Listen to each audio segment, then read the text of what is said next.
14 fevral olduğuna görə mən təxmin etmişdim ki, nə qədər də olmasa bu özəl gündə təlimə vaxt ayıran çox az insan olacaq və 15 nəfər təlimimizdə hal-hazırda var və əslində məndə təlimlərdə bir 50-60 nəfər insan olur. Sadəcə 14 fevrala gəldi, təsadüf etdiyinə görə bu təlimimizdə biraz az insan oldu, amma bu bizim üçün heç vaxt problem deyil. Mən istəsin 5 nəfər dinləsin, istəsin 10 alanıb. Bu təlimi, belə deyim, izləyənlər nəsə burada öyrənmiş olsunlar da. Yəni, təlimi söndürəndən sonra, bitirəndən sonra deməsinlər ki, boşa vaxtımız getdi, zamanımız getdi. Ona görə istəyərəm ki, bu özəl gündə zamanını ayırıb 1 saat da olsa təlimə qoşulan insanlara nəsə bir, belə deyim, öyrənməklərinə kömək etmək, dəstək olmuş olaram. Bu gün bizim mövzumuz nədir? Bizim mövzumuz sinifdə necə bağa kitab oxumağı sevdirməkdir. Necə biz, belə deyim, uşağı hazırlamalıyıq bu mövzuya, necə uşağı hazırlamalıyıq ki, bu hissəyə ki, bu uşaq sevgini daha həvəslə oxusun, kitabı daha həvəslə oxusun. Necə, belə deyim, bir yerdə uşaqlar bir-birləri ilə kitabı bölüşə bilsinlər, bir-birlərinə, belə deyim, öz fikirlərini bölüşə bilsinlər və, belə deyim, hal-hazırda siniflərdə bilirsiniz ki, bir neçə oxu metodu var, xor oxu metodu var, yəni hal-hazırda bizim tədrisdə xor oxu var. Xor oxu necədir? Uşaqlar hamısı bir yerdə oxuyurlar və ya qruplara ayrılıb oxuyurlar.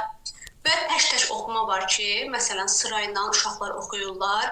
Bəzən bu metod, məsələn, zəif oxuyan uşaqlarda problem yarada bilir. Yaxşı oxuyan uşaqlar oxuduğu zaman sürətlə mətni oxuya bilir və ya nağılı. Amma biraz oxusunda zəifliyi olan uşaq artıq yavaş-yavaş oxumağa başlayır və artıq sinifdə başlayır səs yaramağa. Müəllim uşağı bəzən tələsdirir ki, tez oxu, vaxtımıza az qalıb və artıq uşaqda burada biraz, belə deyim, travma yaranır və utanmağa başlayır. Artıq oxuda istəksizlik yaranır. Biz elə bir metod seçməliyik ki, sinifdə bütün uşaqları oxutdura bilək. Və heç bir uşaq geridə qalmasın. Nə zəif uşaq geridə qalsın, nə yaxşı oxuyan uşaq geridə qalsın. Hər uşaq biraz da olsa oxusun nağıllardan və ya kitablardan, mətnlərdən. Və buna görə biz nə edə bilərik? Biz qruplara bölə bilərik uşaqları, hissə-hissə oxutdura bilərik. Bunu, məsələn, dərsin bir hissəsini ayırmaq, belə deyim, çatdırmaq olmaz. Dərsin 2 hissəsinə ayırmaq olar ki, məsələn, bir hissəsində bir qrup oxusun, bir hissəsində bir saatında bir qrup oxusun. Bu formada hər bir uşağı oxutdurmaq şərti ilə bu metod işə yaraya bilər. Digər metod isə nə metodudur? Əslində bu metodu bəlkə də çox eşitmisiniz. Balaca bir top götürmək olar və o topu hansı uşağa atsa, hansı uşaq topu götürdüsə artıq o oxumağa başlasın. Bu metodda əslində ən çox nə işə yarayır? Uşaq daha aktiv olur. Məsələn, bəzən görürsünüz ki, uşaq oxuyanda o bütün uşaqlar başını qoyurlar stolun üstünlər, qulaq asmırlar, yəni müəlliməyə, oxuyan uşağa qulaq asmırlar və bu metod nəyə kömək edir? Bu metod uşaqların aktivləşməyinə kömək edir. Yəni, uşaq hər an, belə deyim, fikri müəllimədə olur ki, top mənə də gələ bilər, mən də götürə bilərəm, mən də oxuya bilərəm və zəif oxuyan uşaqda, yaxşı oxuyan uşaqda fikri müəllimədə olur ki, hər an top mənə gələcək və mən oxumağa başlayacağam. Bu metodu əslində sual-cavabda da eləmək olar. Yəni, ən çox sual-cavabda daha yaxşı, belə deyim, nəticə verir ki, pasiv uşaqlar olur ki, sinifdə, məsələn, görürsünüz ki, oxumaqdan istəmir, oxumaqdan qaçır, bəzən görürsünüz, bahanələr axtarır. Belə uşaqlar üçün ən yaxşı metodlardan biridir ki, həm dərsdə sual-cavaba aktivləşsin, həm dərsdə fikri müəllimədə olsun. Hiperaktiv uşaqlara da aid ola bilər. Bu, bilirsiniz ki, hiperaktiv uşaqlar, belə deyim, davamlı şəkildə bir işi icra eləməyə çətinlikləri olur. Yəni, bunu edə bilmirlər. Məsələn, davamlı şəkildə saçlı kimi oxuya bilmirlər. Oxuyan zaman ayağa dururlar, sağa baxırlar, sola baxırlar və ya kitabın vərəqini sağa-sola çevirirlər. Yəni, hiperaktiv uşaqlarda belə bu metod işə yarayacaq. Və bundan əlavə, məsələn, bir neçə ölçənin fərqli metodları var ki, onlardan da danışmaq istəyirəm. Məsələn, bizdə uşağa nağıl danışan zaman, kitab oxuyan zaman, hər zaman uşaq partada oturur. Məsələn, partadan bizi izləyir, oxuyur. Amma digər ölkələrdə, məsələn, Finlandiyada tam tərsinədir, tam fərqlidir bizim. Məsələn, saatı var. Hansı ki, məsələn, həftənin 2 günü, 3 günü onlar kitab oxumaq saatı ayırırlar və orada uşaqlar xalçanın üzərində də uzana bilib oxuya bilirlər. Çoxlu yastıqlar olur, kitab rəfləri olur, amma kitab rəfləri necə olur? Məsələn, bu da mənə öyrənəndə çox maraqlı gəlmişdi. Bizdə kitab rəfləri siniflərdə çox zaman hündürdə olur, uşaqların əli çatmır. Amma məsələn, Finlandiya təhsildə, məktəblərdə və ya belə deyim, bağçalarda kitab rəfləri aşağıda olur ki, uşaqların boyuna uyğun olur və hər bir uşaq istədiyi zaman gedib istədiyi kitabı götürə bilir və biz çox zaman kitabları rəfə yığanda bu formada yığırıq, yəni görünmür üz qabıq. Amma Finlandiyada kitabxanalara mən baxdım ki, çoxunda kitabları üz qabığı görsəsin deyə bu formada yığırlar və çoxlu kitab olmur orada, uşaqların yaşına uyğun olur, rəngli kitablar olur, şəkilli kitablar olur. Belə kitablar uşaqlara daha belə deyim, marağını artırır və buna görə o rəflərin də sıra ilə düzülüşü də tam fərqlidir. Yəni bizim sistemdən tam fərqlidir. O formada uşaqlar oxumağa daha həvəslə yanaşırlar. Əslində mən bir neçə şəkil hazırlamışam, onları da sizə göstərəcəm. Bu mövzuları danışıb bitirəndən sonra ki, onların belə deyim, nağıl saatı, oxu saatı necə fərqlidir və oxu saatı hər bir müəllim öz sinifində oxu saatı cədvəldə hazırlayır. Məsələn, həftənin 2 günü oxu saatı ola bilər və ya hər gün 15-20 dəqiqə oxu saatına ayrılır. Bu formada uşağa oxunu bezdirmədən, belə deyim, daha həvəslə öyrədirlər. Yəni, biz oxunu uşağa öyrədən zaman oxumağına əsaslanırıq, amma orada oxumaqdan çox uşağın anlamasına baxırlar, uşağın oyun metoduna, qruplaşmağına baxırlar. Yəni, bizdə əsas oxu gələndə onlarda oxu gəlmir. Məsələn, Finlandiya təhsilində ən çox nəyə üstünlük verirlər? Uşaqlar bir yerdə işləməyi bacarsın, bir yerdə paylaşmağı bacarsınlar, anlama diqqət artsın deyə bir neçə metod yoxlayırlar və bu metodlardan biri də mənə ən maraqlı gələn metodlardan biri qaranlıq metoddur, qaranlıq oxu. Bu nə deməkdir? Uşaqların çoxu işıq, yəni zəif olur. Uşaqların çoxu fənər ilə oxuyurlar. Məsələn, oxuyan zaman kitabın üstə fənər tuturlar, işıq tuturlar. Bu formada oxuyurlar. Bu metod isə uşağa belə deyim, daha əyləncəli edir deyə uşaq kitaba daha maraqlı gəlir o kitabı oxumaq. Əslində bizdə məsələn bu metodu yoxlasaq, çox valideyn deyər ki, uşağın gözünə ziyandır məsələn və ya kənardan baxan deyər ki, hə oyun oynayırlar, kitab falan oxumurlar. Amma əslində Finlandiyada bu tam tərsinədir. Onlar uşağa nəyisə öyrədəndə belə elə əyləncəli öyrədirlər. Uşaq bunu bilmədən də əslində öyrənir, amma onu əyləncəli oyun formasında öyrədirlər deyə uşaq özü də bilmədən başlayır oxumağa.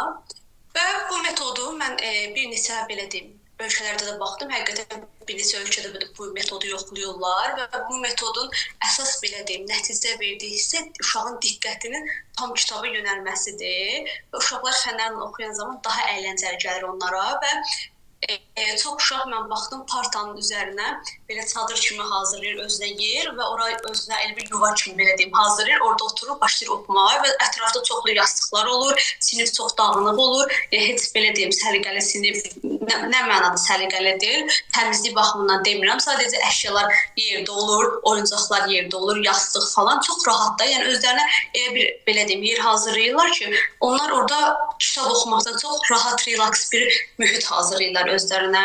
Amma bizdə siniflərdə hal-hazırda uşağa kitab oxuduran zaman uşaq çox həyəcanlanır. Bəzən görürsünüz ki, məsələn, yaxşı oxuyan uşaq belə lövhəyə çıxanda oxuya bilmir, onu həyəcan basır və partada oturan uşaq isə, məsələn, bir hissəsi oxuyanda digər hissəsi mətnin nədən izah olunduğunu belə başa düşmür və bu metod biraz bizə sıxıcı gələ bilər. Bizə deyəndə, yəni bizdən kənar uşaqlar da sıxıcı gəlir. Amma məsələn, bizdə sistem bu formada getdiyinə görə artıq sistemi dəyişən çox az insan var. Yəni, 1-2 müəllim tanıyaram ki, başqa ölkələrin metodlarına yoxlayaraq uşaqlar daha əyləncə oxunu, belə deyim, istifadə edir.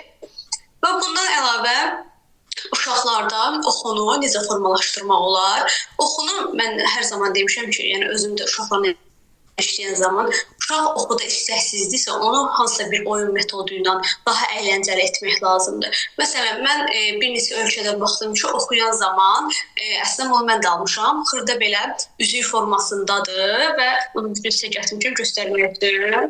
Bu formadadır, üzüyü taxırlar və uşaq başlayır bu ramkanın içindən oxumağa.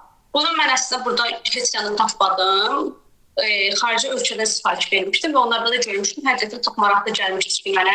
Görürəm bu işə yarayır, uşaqlar bunu oxuya bilirlərmi? Bu formada oxuduğu mətnin və ya nağılın üzərindən oturur, cümləni oxuyur.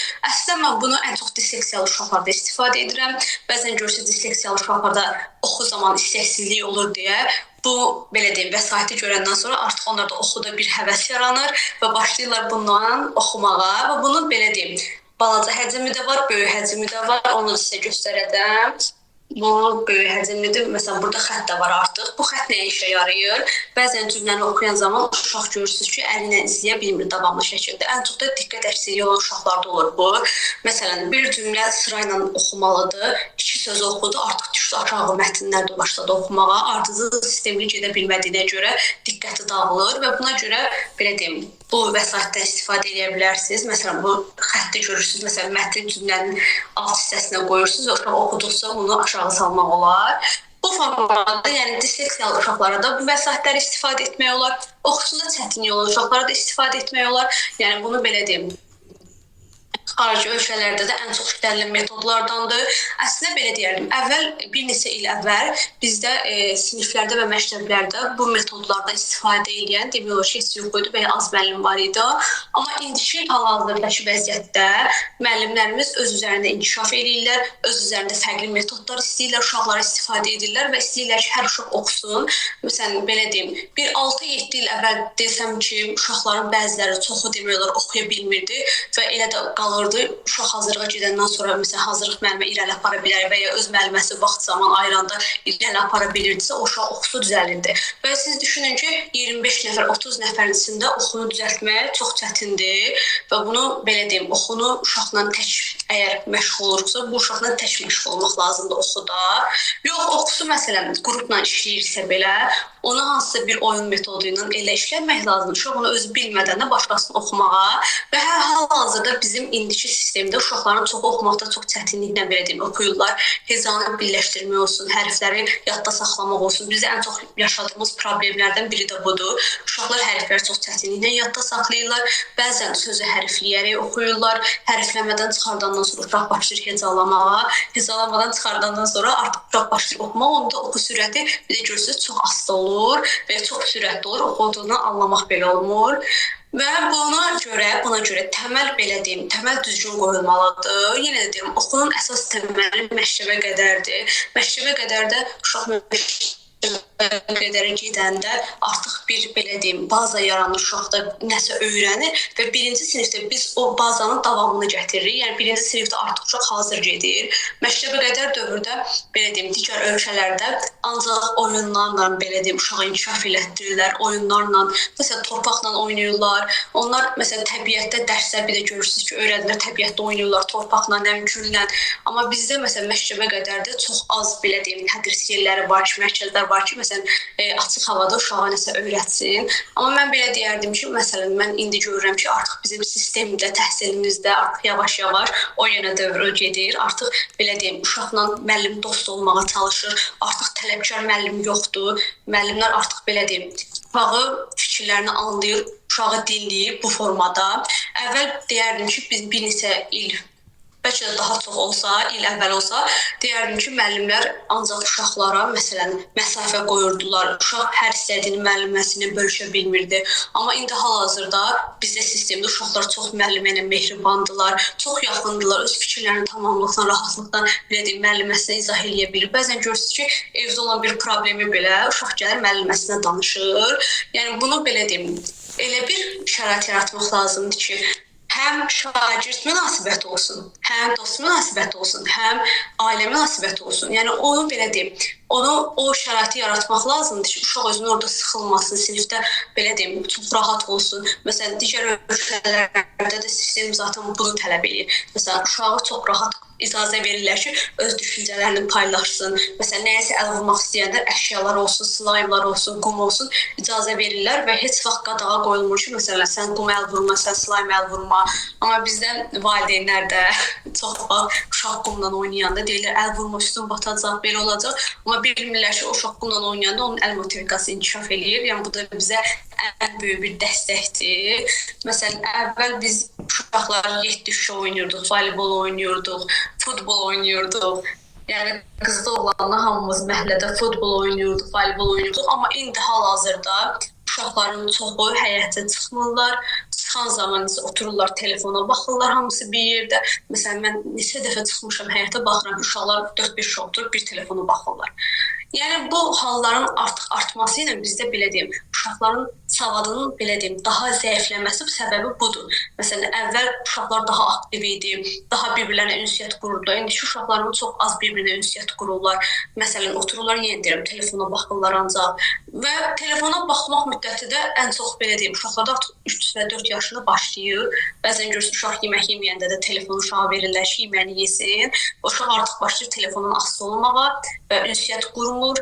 Uşaq ancaq cizgi filmlərə baxırsa bu daha da ziyanlıdır. Bəzən görürsünüz, rəngli cizgi filmlər gəlir ki, uşağın gözünü də yorur, diqqəti də ancaq telefona yönəlir və ətrafda olan gözəllikləri artıq görməməyə başlayır. Buna görə mən deyərdim ki, hər şeyi belə deyim, az sayda, limitli sayda uşağa icazə versək daha yaxşı olar. Məsələn, telefondan daha az istifadə eləsin. Amma məsələn, getsin qumla oynasın, slime-la oynasın. Mən bir dəfə Instagramda bir video paylaşmışdım. Uşaq slime-la oynayırdı, evi falan batırırdı, divan falan hər yer slime olur. Bir-iki valideyn mənə yazmışdı ki, biz evdə bunu versək, uşaq gərək biz bütün gün bunu təmizləyək belə. Yəni şikayət artıq valideynlərdən şikayət eşitmişdim və ondan sonra paylaşım etdim ki, siz bilsəz ki, bu slime oynamaq belə uşağa nə qədər faydalıdır. Siz o yığışdırmağı belə deyim, dərd eləmərsiniz özünüzə. Mən deyərdim ki, uşağa hər şey yerində icazə verəndə artıq o uşaqda xeyli irəliləyiş olduğunu görürsünüz. Bəzən görürsünüz, valideynlər deyirlər ki, ay müəllimə, çox hər şeyə icazə verdi, hər istədiyini elədi, indi də sözümüzə qulaq asmır. Mən o baxımdan heç vaxt o fikri, düşüncəni qəbul etməmişəm. Nəyə görə? Uşaqla gərək valideyn dost olsun, uşağı dinləsin. Bəzən görürsünüz ki, 4-5 yaşında uşaq gəlir öz fikrini anasına çatdırmaq istəyir. Ana deyir ki, nə qədər danışdın, bəsdir, sakit ol. Uşağı artıq öz hisslərini ifadə etməyə valideyn icazə vermir. Və bu uşaq gələcəkdə cəmiyyətdə atılandan sonra, bir əhatəsi yaranandan sonra, belə deyim, 25 nəfər, 30 nəfərin içində artıq öz hisslərini ifadə etməkdə çətinliyi yaranır. Və bir müddətdən sonra artıq müəllimə də bunu hiss edir və valideyn deyir, valideyn psixoloqa gətirir uşağı. Yəni, yenə deyirəm, bizdə əsas problem 5 və 6 yaşdan başlayır artıq. Biz o təməli düzgün qoysaq, artıq ibtidai sinif dövründə də bizə heç bir problem yaranmayacaq və çox rahatlıqla uşaq oxuyacaq. Və belə deyim, uşaqlarda oxu səssiz oxu olur ki, məsələn, uşaq öz ürəyində oxuyur və ya pıçıltı ilə oxuyur. Bu oxu forması, mən belə deyim, düzdür, bəzi metodlarda uşaqlarda ola bilər işə yarasın, amma bəzən də görürsünüz, səssiz oxu uşağa mane olur. Artıq səssiz oxuyan zaman uşaq səhv oxumağa başlayır və bunu çox zaman müəllimə eşidə bilmir, nə qədər də olmasa valideyni qarşı eşitmir və uşaq başlayır cümləni səhv oxumağa, çünki ürəyində oxuyur və ya səssiz oxuyur. Mən deyərdim ki, oxu zamanı ən yaxşı səsli oxumadır. Səsli oxuyan zaman uşaq daha yaxşı anlamağa başlayır və bir hissəni oxuyandan sonra, əgər uşaq o hissənin, mətnin bir hissəsini anlamırsa, artıq hissələrə bölüb daha belə xırda həcmli verib cümləni oxutdurmaq olar ki, uşaq o cümləni daha yaxşı anlasın və belə deyim, bir neçə metodlarda var idi ki, mən baxırdım ki, uşaqlarda nədir metodlarda? Məsələn, bir neçə ölçə metodu var, orada hardasa yadına deyil hansı ölçəkdə, amma görmüşdüm ki, uşaqlara kitablar verirlər. Məsələn, hər uşaq fərqli kitab verir və müəllimə lövhəyə bir söz yazır. Uşaq o sözü o kitabın içindən tapıb dairəyə almalıydı. Bu çalışma əslində ən çox yenə diqqət artırır və uşağın kitab oxumağına həvəs yaranır. Niyə? Uşaq əgər bir səhifəni oxumaq istəmirsə, ona sıxıcı gəlirsə, artıq başlayıb bir səhifəni oxumaq üçün müəllimə lövhədə yazdığı sözü tapsın və dairəyə alsın. Yəni burada nədir? Oyundur. Uşaq oyunun qalibi olmaq istəyir. Əslində bizim qurduğumuz sistem də budur. Uşaq özü qalib olmaq istəyir, amma bilmədən bizim verdiyimiz tapşırığı yerinə yetirir və uşaq artıq başlayır birinci səhifəni oxumağa, ikinci səhifəni oxumağa və artıq məsələn üçüncü səhifədə o sözü tapdı, dairəyə aldı. Və bu həm oxu sürətini artdırır. Məsələn, uşaq başlayır daha tez oxumağa ki, məsələn, mən qalib olum, mən o sözü tapım. Bu metodu belə deyim, mən burada hal-hazırda görməmişəm, yəni yoxlayan görməmişəm, amma yoxlamaq istəyərəm. Çox maraqlı metoddur. Məsələn, lövhədə o sözü tapmaq yazıb və kitablarda o sözü tapmaq çox əyləncəli bir oyundur. və uşağın diqqətini də artırır. Bəzən görürsünüz ki, uşağa kitabı verirsən, kitabı atır yerə, oxumaq istəmir və ya kitabı verən zaman cırır, kitab üstün qaralayır və bu hallarda olur. Əgər uşaqda aqressiya varsa, artıq bu zaman bizdən belə deyim, tək bizim belə deyim, seansımızdan və ya hazırlığımızdan, köməyimizdən, dəstəyimizdən irəli gedə bilməz. Mütləq ki, psixoloq bizə lazım olur. Psixoloq o uşaqda şiddəti, belə deyim, o diqqət əksiliyini, o belə deyim, hiperaktivliyi azaldandan sonra artıq bizim işimiz daha da rahat olur. O uşaqla işləmə bizə daha da rahat olur. Və mən bunu demək istəyərdim ki, oxu zamanı ən çox rast gəlinən problemlərdən biri də hərfləyərək oxumaqdır, hecalayaraq oxumaqdır. Bəzən görürsünüz 4-cü sinif uşağıdır, hələ də hecalayaraq oxuyur və valideyn deyir ki, mən nə qədər də kitab oxudursam, hecadan çıxa bilmir. Əslində çox kitab oxumaqla da hecadan çıxacaq deyə bir qayda yoxdur. Düzgün metodla işləyən zaman artıq uşaq o hecadan çıxır. Və mən belə deyərdim ki, bəzən uşaq hecaya görə bilməyəndə də cümləni oxuya bilmir. Məsələn, uşaq sözü oxuyur, amma sözün yaxın mənasını da görsə əvəz edir və ya oxuduğu sözü düz oxumur. O zaman artıq biz nəyə düşməliyik? Ən birinci təmələ düşməliyik ki, bu uşaq niyə oxuya bilmir? Yəni bunun səbəbi nədir? Məsələn, səbəbi baxa bilər ki, uşaq hecayı bölə bilmir. Məsələn, mən neçə dəfə görmüşəm ki, balina sözü məsələn uşağa demişəm hecayı böl, uşaq hecayı bölə bilmir. Halbuki 3-də 4-də oxuyur, amma balina sözünü hecayı bölə bilmir. Yəni biz hecanı artıq uşaqda formalaşdıranda oxuda xeyli bir fərq yaradırıq. Yəni artıq uşaq hecayı ayıra biləndə sözləri də oxumağa başlayır və bəzən görürsünüz ki, oxuya bilməyən uşağa xırda şriftli mətnlər verirlər. Xırda şrift dediyim nədir? Məsələn, bir var iri şriftlər, yəni hərfləri daha rahat oxumaq olur. Bir də görürsünüz xırda şriftlər. Artıq xırda şriftlərdə oxuyamağa istəyi yoxdur bu uşağın. Bununla da yanaşı xırda şrifti biz o uşağa təklif edirik ki, məsələn, sən götür bunu oxu. Artıq o uşaqda oxu falan belə deyim, irəli getməyəcək. Uşaq daha da həvəsdən düşəcək. Niyə? Onsuz da bu uşaq oxumağa həvəsi yoxdur. Biz bunun üçün uşağa belə deyim, daha əyləncəli mövzular, daha əyləncəli mətnlər tapmalıyıq ki, uşaq onu oxumaq istəsin. Bundan bir kənarda əlavə olaraq deyim ki, uşağa iri şrift vermək lazımdır. Məsələn, uşağın əgər oxusunda zəifliyi, çətinliyi varsa, mütləq ki, iri şriftlə oxumalıdır. Və zamanla artıq, məsələn, yavaş-yavaş xırda şriftləri öyrəşdirmək olar, amma zamanla birdən-birə yenə deyirəm, başlayan zaman xırda şriftlə başlamaq olmaz. Bəzən görürsünüz ki, uşaqlar, məsələn, adi kitablarda iri şriftləri çox rahat oxuyurlar, amma məktəb dərsliklərində böyük həcmli mətnləri oxuya bilmirlər. Niyə? Xırda şriftlə mətnlərdə ona görə, məsələn, valideyn deyir ki, evdə çox yaxşı oxuyur, amma məktəbə gedəndə pis oxumağa başlayır. Bunun səbəbini deyim sizə nəyə görə? Evdə siz verdiyiniz kitablar ola bilər iri şriftlidir və ya məsələn o kitab daha ona maraqlı gəlir, ona görə daha rahat oxumağa başlayır və ya belə deyim, sinifdə utandığına görə, oxusundan utandığına görə, öz güvənin aşağı olduğuna görə orada artıq oxuyan zaman həyəcan onu basır və başlayır oxuya bilməməyə. Amma evdə öz əhatəsindədir, öz tanıdığı insanlardır. Nə qədər də olmasa belə deyim, onu ələ salan olmur. Onu hər zaman valideynləri dəstəkləyir deyə artıq uşaq evdə daha rahat oxuyur, amma sinifdə isə başlayır oxuya bilməməyə. Və biz nə qədər də desək ki, belə deyim, övladımıza belə nətər izah edeyim sizə tam şəkildə öz fikrimi. Məsələn, uşaq sinifdə digər uşaqlardan çox zaman belə deyim, yaxşı sözlər eşitməyəcək. Nəyə görə? Uşaq oxuya bilməyəndə onu ələ salacaqlar, onun öz güvənini aşağı salacaqlar. Sən oxuya bilmirsən, sən bacarmırsan və bir neçə belə cümlələr quracaqlar.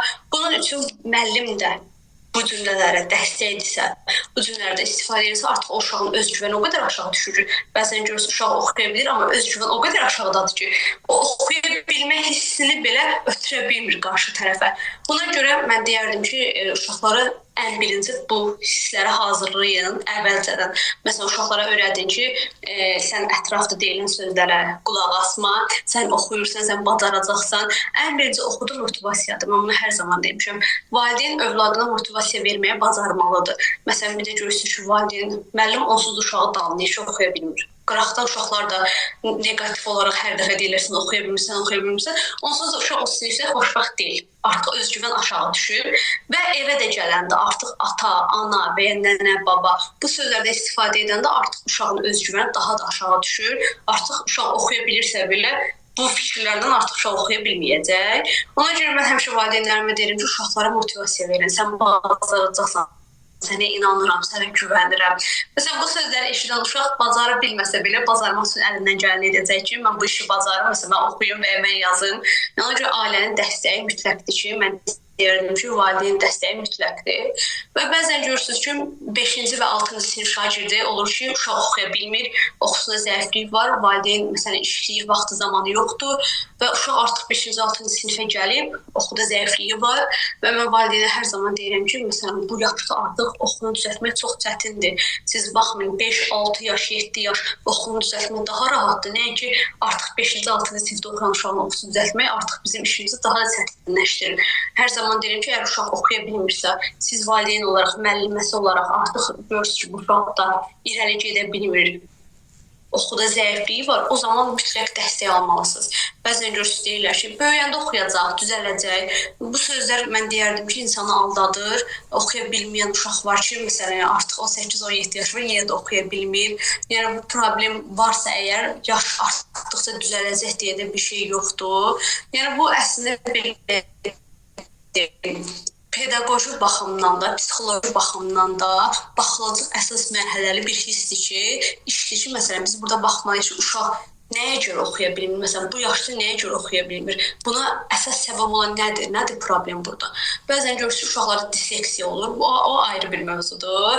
Düzdür, bu mövzumuzda əhatələnmir, amma istəyirəm onu da bir xırda da olsa izah edeyim. Bəzən görürsünüz, uşaqda disleksiya var. O zaman artıq biz başlayırıq disleksiya metodlarını işləməyə ki, bu uşaqda disleksiya var, hərf qarışdırır, heca artırır, heca azaldır. Aha, onda bu başqa bir məsələ. Amma disleksiyası yoxdursa bu uşağın, oxuyan zaman həyəcanlanırsa, əlini tərləyirsə, məsələn, bilmirəm, siz müşahidə eləmişsiniz ya yox, mən müəllimə kimi müşahidə edirəm ki, 6-cı, 7-ci sinifdə oxuyan uşaqların əli davamlı tərləyir. Məsələn, buna səbəb nədir? Uşaq həyəcanlanır və həyəcanlananda başlayır artıq əlləri tərləməyə və ya oxuyan zamanı davamlı şəkildə ayağını tərpədir, davamlı şəkildə sağa sola baxır, fikrini tam o kitaba verə bilmir. Artıq burada bizə yenə deyirəm, əgər diqqət əksiliyimiz varsa, həyəcan varsa, təşviş varsa, artıq bu psixoloqun işidir. Yəni artıq biz bunu müşahidə edəndən sonra bu belə deyim, uşağın hərəkətlərini artıq biz bunu psixoloqa bildirməliyik, valideynə bildirməliyik və o belə deyim, bu uşaqda olan bu hərəkətlərə artıq psixoloq işləməlidir ki, baxaq görək bunun səbəbi nədir? Üzr hesab edin, mən su içməliyəm artıq. Mədinə xanım, vaxtımızın bitməsinə 3 dəqiqə qalıb. Aha, yəqin ki, bizim suallarımız olacaq. Mən baxdım ki, burada 7 dənə yazılıb. Onda belə eləyək, bitənə qədər mən cavablandırım sualları, bitəndən sonra davam edərik artıq. Yaxşı. Aha, salam, oxuya aid oyun metodları deyərdiniz, zəhmət olmasa. Oxuya aid hansı metodlar deyəcəm sizə? Məsələn, xırda vərəqlərə, əslində burada gətirmişəm, sizə göstərməyəcəm. Xırda vərəqlərə bu formada.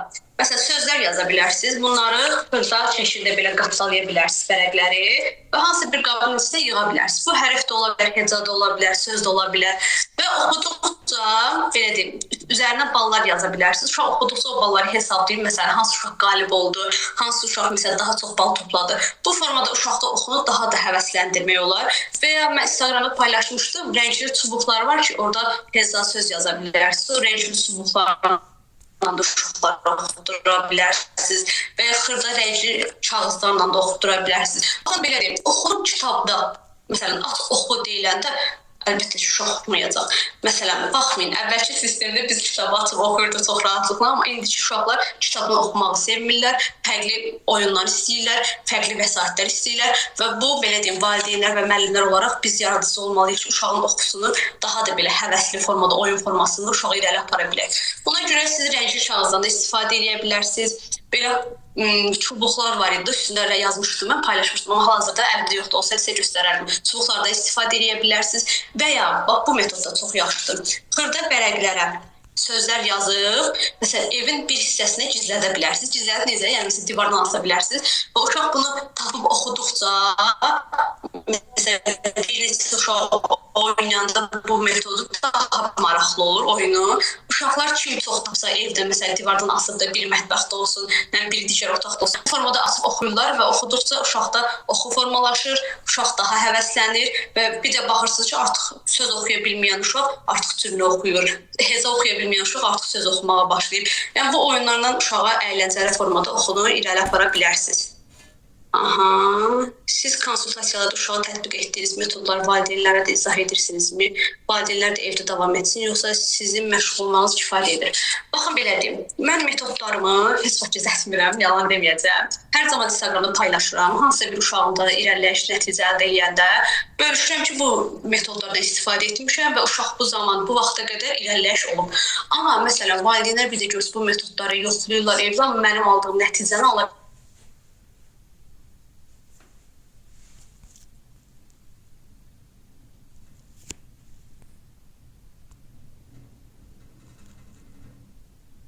Əslində daha belə deyim, özünə yaxın bilir və daha başlayır rahat işləməyə. Amma valideynlə fikrini tam verə bilmir, bir də görsə oxuya, mövzuya və ya evdə səs-küy olur, yenə də belə deyim, diqqətini verə bilmir. Dəftər olsun, qələm olsun, kitab olsun, davamlı şəkildə nəyəsə əl vurur. Onu demək istəyirəm. Rəsmi hazırlamışdım, onları göstərmək istəyirəm sizə. Aha.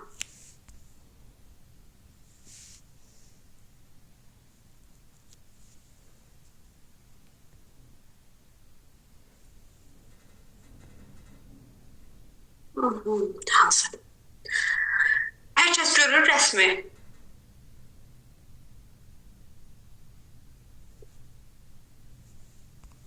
Bəli.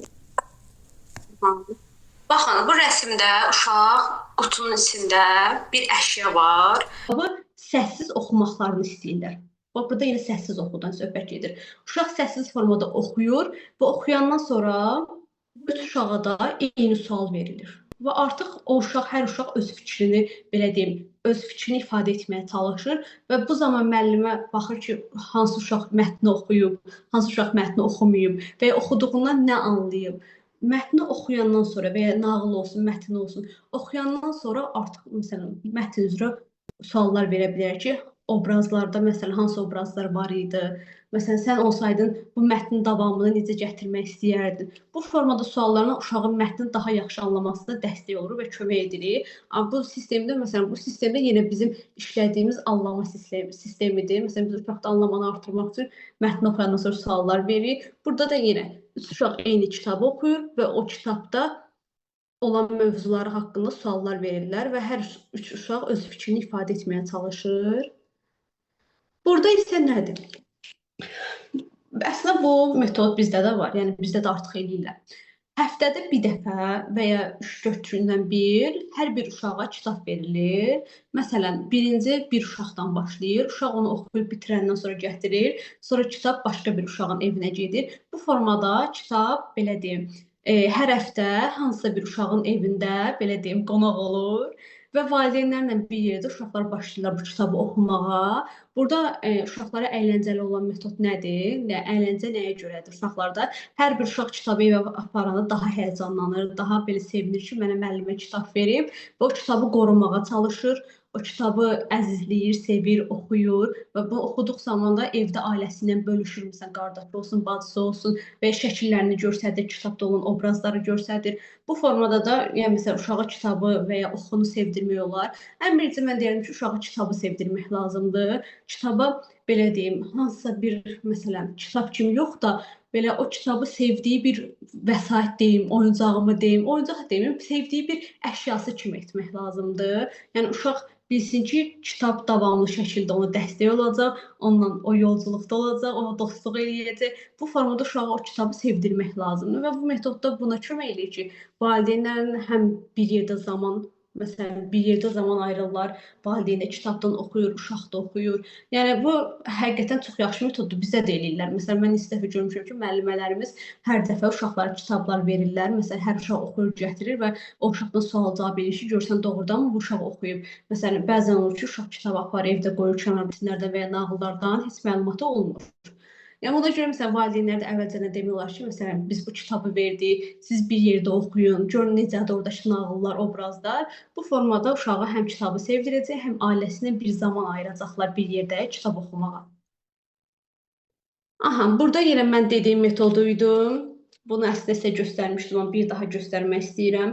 Yenə bu da oxuyan zamanı uşaqda daha əyləncəli oxumasına kömək edir. Məsələn, biz cümlələri, mətnləri görürsünüz, burada ağ belə vərəqdə verilib, o vərəq uşağa maraqsız gələ bilər. Məsələn, bəzən görürsünüz ki, kitablarda rəsm olmur və rəngi o qədər belə ağ olur ki, uşağa o sıxıcı gələ bilir və ya baxın, bu da qazet formasında rəng verilib. O formada olanda artıq biz uşağa əyləncə qatmaq üçün bu vəsaitdən istifadə edə bilərik. Bu formada cümlələr daha rəngli olacaq, daha əyləncəli olacaq. Əslində mən onu sizə göstərmək də istəyirəm ki, necə görsənir. Yəni kitabda istəyirəm, bilmirəm, oradan görsənəcək ya yox. Baxın, bu formada məsələn oxuyan zamanı oradan görsənir. Cümlələr bu formada rəngli görsənəcək və oxumaqda daha belə maraqlı olacaq ki, baxım görüm orada nə yazılır. Və burada. Burada isə nəyə göstərir, nəyə izah eləmək istəyir? Baxın, uşaq oxuyur, əylənir, amma necə? Məsələn, oturub yerdə çox rahat, heç həyəcan, stres eləmir. Məsələn, fikirləşmir ki, mən bunu oxuyacağam, ona əyləncəli kimi gəlir. Məsələn, burada kitab, belə deyim, saatı kimi yer ayırıblar uşaqlar üçün, ayrıca bir otaqdır. Məsələn, divandır, yerdə görürsünüz ki, arxa tərəfdə məsələn rəf də qoyublar. Yenə də fikir verdiyinizə görə rəf aşağı hissədədir. Bunun da səbəbi demişdim, uşaqlar istədiyi kitabı rahatlıqla götürə bilsinlər deyədir. Və burada yenə izah elədiyim kimi, baxın, kitabların çoxunu üz qabığına yerləşdiriblər ki, uşaq görsün və o kitab ona maraqlı gəlsin, götürsün, oxumağa başlasın. Kitabı yan formada qoyanda uşağa maraqsız gəlir, amma ön forması əgər nağıllardırsa, şəkillərdirsə, o uşaq daha əyləncəli gəlməyə başlayacaq. Əslində, bu metodu çox kitabxanalarda, məsələn, kitab mağazinlərində eləyirlər. Bilmirəm, fikir vermisiniz ya yox. Məsələn, bəzi kitablar var ki, girən kimi görürsünüz ki, düz formada qoyulub rəflərə və insanın daha belə tez fikrini alır, insan o kitabı götürmək istəyir. Məsələn, bu da bir stratejidir ki, kitab yerlərində istifadə olunur. Yəni, insan, məsələn, biz böyük olaraq, yetişkin bir insan olaraq, məsələn, kitabxanaya girən kimi və ya kitab mağazinə üz qabığı ön tərəfə qoyulan kitabları, məsələn, daha bizim fikrimizi tez alır, o kitabı götürüb oxumaq istəyirik. Bu da uşaqda o metodu formalaşdırır ki, uşaq kitabı daha tez, belə deyim, görsün, daha tez oxumağa həvəslənsin. Aha, baxın, görün, başqa şəklimiz var. Hə, burada da yenə, baxın, düzəldiblər, rəflər yenə aşağıdadır, çoxlu oyuncaqlar var, dediyim kimi. Divarlarda rəsmlər var, yenə yerdə yastıqlar var. Uşaqlar oxuyan zaman yerdə otururlar, çox rahatlıqla belə deyim, relaks olurlar və bir neçə şəkildə hazırlamışdım, bilmirəm, onlar var. Aha, deyib burada. Baxın, uşaqlar yenə burada biri kitab oxuyur, biri rəsm edir, biri kartlarla oynayır. Çox rahatlıqla görürsünüz otururlar və bəzən mən ona da fikir vermişəm ki, orada xalçaların üzərində rəqəmlər olur, ya hərflər olur. Yəni, xalçaların üzərində belə sadə olmurdu. Çox vaxtı, məsələn, rəqəmlər, hərflər rəngli olurdu. Yəni, uşaq o qədər ona əyləncəli, maraqlı gəlir ki, məsələn, orada oturub o rəsmlərə baxmaq belə onlar üçün tam fərqlidir. Görürsünüz, masalar da var arxada, amma uşaqların çoxu oturub belə xalçanın üzərində biri kitab oxuyur, biri kartlarla oynayır. Yəni, bu formada, relaks formada çox rahatlıqla oxunu, belə deyim, oxunu bir məcburiyyət kimi yox da, bir sevimli bir hobbi kimi belə deyim, başa düşürlər ki, biz oxu saatımız var, oxu saatında biz daha çox əylənirik. Məsələn, dərslərdən kənar daha əyləncəli olur. Və belə deyim, oxu saatından sonra uşaq sırası məsələn yazıya başlamaq olmaz ya da hansısa bir dərsə başlamaq olmaz. Oxu saatını bitirəndən sonra, nağılı bitirəndən sonra sual-cavab edə bilərsiniz ki, nağılda hansı obrazları gördün, hansı obrazlar var idi. Məsələn, sən hansı obrazı daha çox sevdin və bu obrazın yerində olsaydın sən nə edərdin? Bu tipli suallar vermək lazımdır. Məsələn, uşaq oxuyandan sonra artıq başqa bir dərsə başlayanda o mövzu tez yadından çıxacaq, o mətn tez yadından çıxacaq. Amma o mətndə bitirəndən sonra sual-cavab etdikdə o uşaq o mətni daha tez, belə deyim, başa düşəcək, daha yaxşı anlayacaq və belə deyim, bu sistemdə yenə deyirəm, davamlı şəkildə işlədilməlidir. Məsələn, oxu saatı bitəndən sonra mən sizə demişdim, topu atırıq, sual-cavab edirik. Məsələn, bu formada da uşaqla əyləncəli formada nağılı daha yaxşı anlamasına, mətni daha yaxşı anlamasına kömək etmiş olarıq. Aha, rəsmlərimiz bu qədərdir. Mən də paylaşmanı saxlayıram və başlayıram sualları cavablandırmağa. Oxu saatlarının məqsədi nədir? Əslində izah etdim, amma bir qısa cümlə ilə də izah edeyim. Oxu saatlarının məqsədi uşağa oxunu sevdirməkdir. Uşaq oxunu əyləncəli formada oxumağı bacarmalıdır. Əgər uşaqda oxuda istəksizlik varsa, mütləq oxu saatlarına qoşulmalıdır. İndi də məsələn kitabxanalarda var, mən baxıram, ingilis dilində oxu saatları var. Məsələn Azərbaycan dilində olur. Həftənin bilmirəm 6 və ya bazarı hansısa gününə düşür. Bir neçə kitab yerlərində görmüşəm ki, paylaşıblar ki, məsələn oxu saatı olacaq uşaqlar üçün. Məsələn bu da yeni bir addımdır. Məsələn mən bu addımı çox sevdim və mən öz şagirdlərimə deyirəm, məsələn bu vaxtı bu zaman olacaq, siz də gedin. Bir neçə uşaq bir araya toplanır, bir kitab seçilir və o kitabda oxuyan zaman hamı dinləyir bir yerdə. O kitabda artıq fikir, mövzu belə əhatə olaraq danışırlar, hər öz fikrini ifadə edir, suallara cavab verirlər.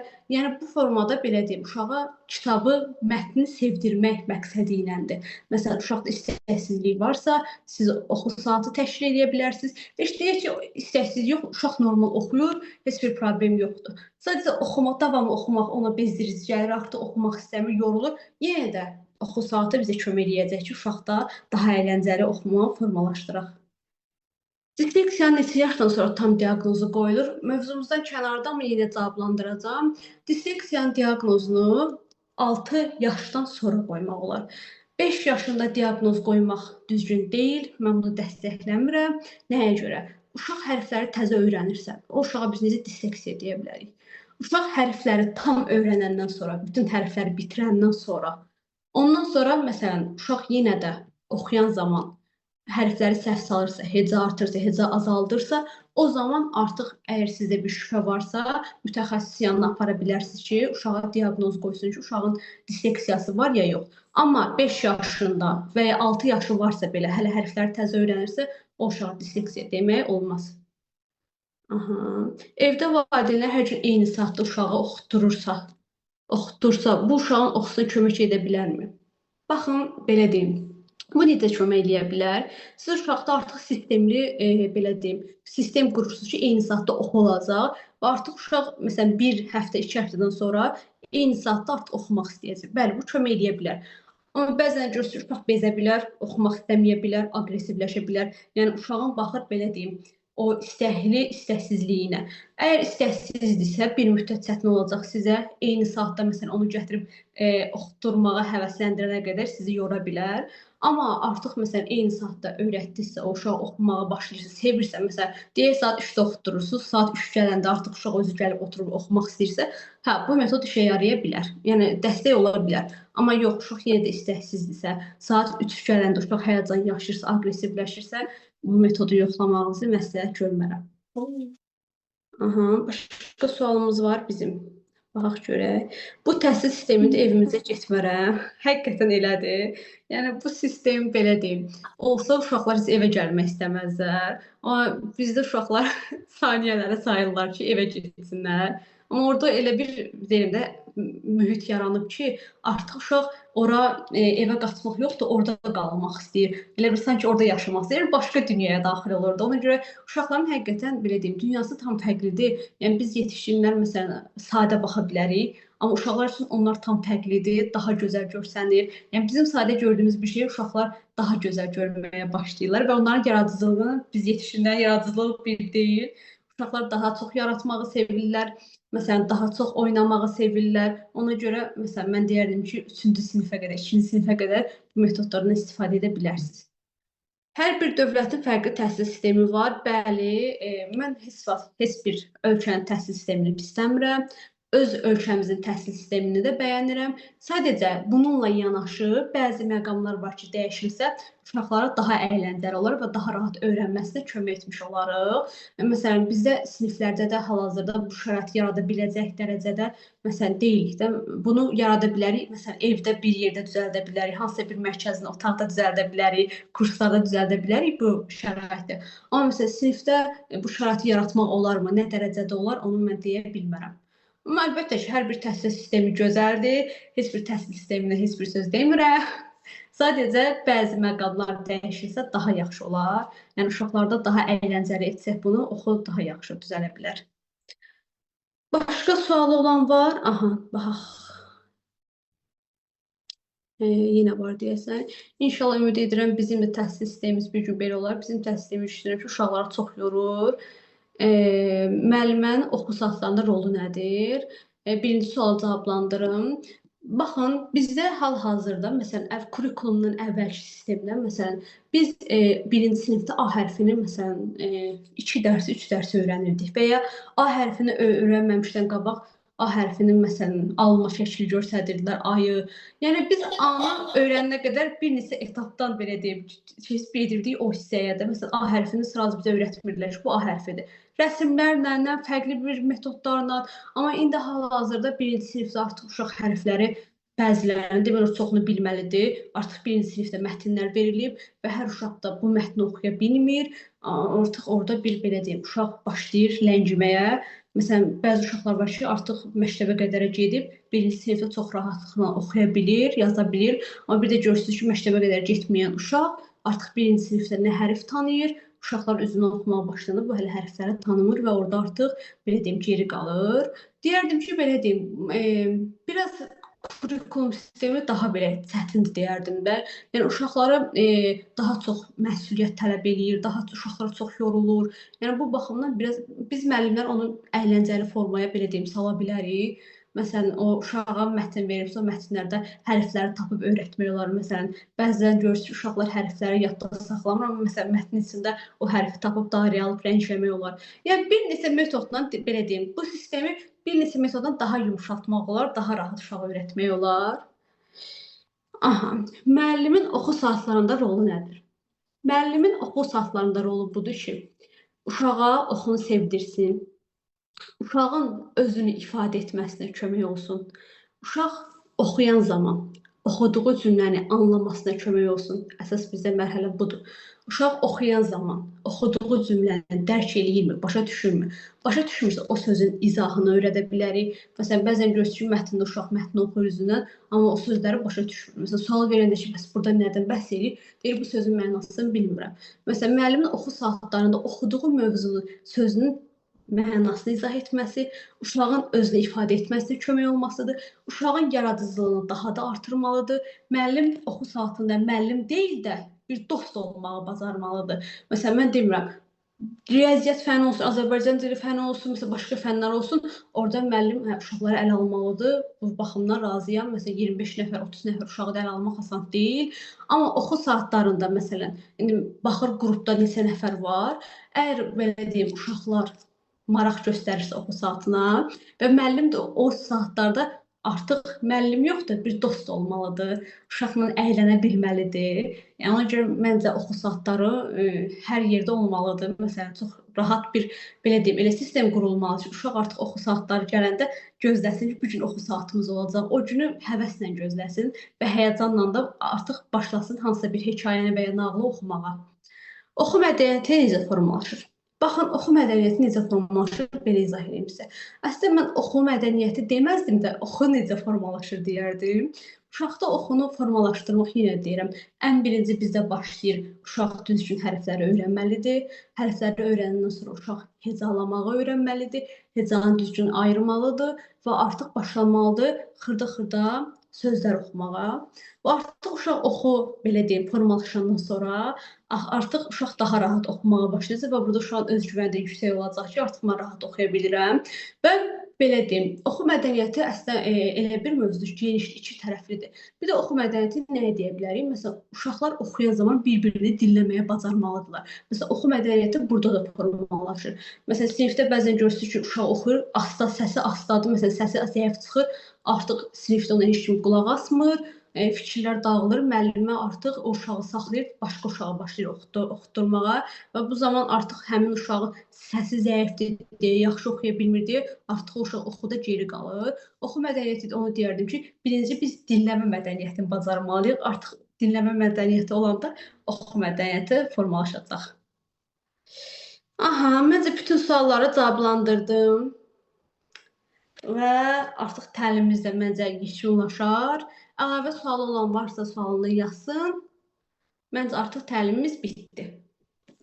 Sağ olun, mən də xalmaxşamız Axşamınız xeyir. bu saatların formalaşdırılmasında hansı amillər nəzərə alınmalıdır? Səsiniz biraz zəif gəlir, yüksəkdən danışsanız daha yaxşı olar. Bu saatların formalaşdırılmasında hansı amillər nəzərə alınmalıdır? Aha, planlaşdırma yəqin ki, saatı təxmin edirsiniz də, yəni saat aralığı necə olmalıdır? Baxın, belə deyim, oxu saatlarını hər belə deyim, sistem fərqlidir. Məsələn, oxu saatlarını necə eləmək olar? Bəzi məsələn ölkələrdə 45 dəqiqədir oxu saatı, məsələn həftədə bir dəfə, bəzilərində həftədə 3 dəfədir. Məsələn, baxır onu yenə də deyirəm, sizin sinifdə olan uşaq sayına, əgər sistemli formada qurmağa başlasanız, məsələn həftədə bir dəfə və ya artıq görürsünüz ki, bu sistemi uşaqlar öyrəşdi, artıq həftədə 2 dəfə eləyə bilərsiniz. Bu uşaq bu sistemi öyrəşəndən sonra artıq siz öz cədvəlinizi rahatlıqla hazırlaya bilərsiniz. Yenə deyirəm, baxır uşaqların sayına, baxır uşaqların oxusuna, əgər uşaqlar həqiqətən həvəslidirsə, oxumaq istəyirlərsə, yəni bu belə deyim oxu saatına hazırdırsa, artıq siz məsələn həftədə 2 dəfə eləyə bilərsiniz oxu saatını. Yox, artıq görürsünüz ki, oxu saatında məsələn uşaqlar qarışır bir-birinə, bir-birlərini dinləmirlərsə, artıq həftədə bir dəfə eləyə bilərsiniz. Uşaq o sistemi öyrəşənə qədər, öyrəşəndən sonra artıq o sistemi belə deyim saatını da artıra bilərsiniz, dəqiqəsini də artıra bilərsiniz. O artıq müəllimin öz cədvəlini hazırlamasına baxır. Yenə deyirəm, baxır sistemli şəkildə işləyəndə. Məsələn, ayda bir dəfə oxu saatı olanda heç bir nəticə əldə etmək olmayacaq. Çünki ayda bir dəfə effekt olmayacaq. Amma ən azından məsləhət görürəm ki, həftədə 2 dəfə heç olmasa oxu saatı təşkil olunsun.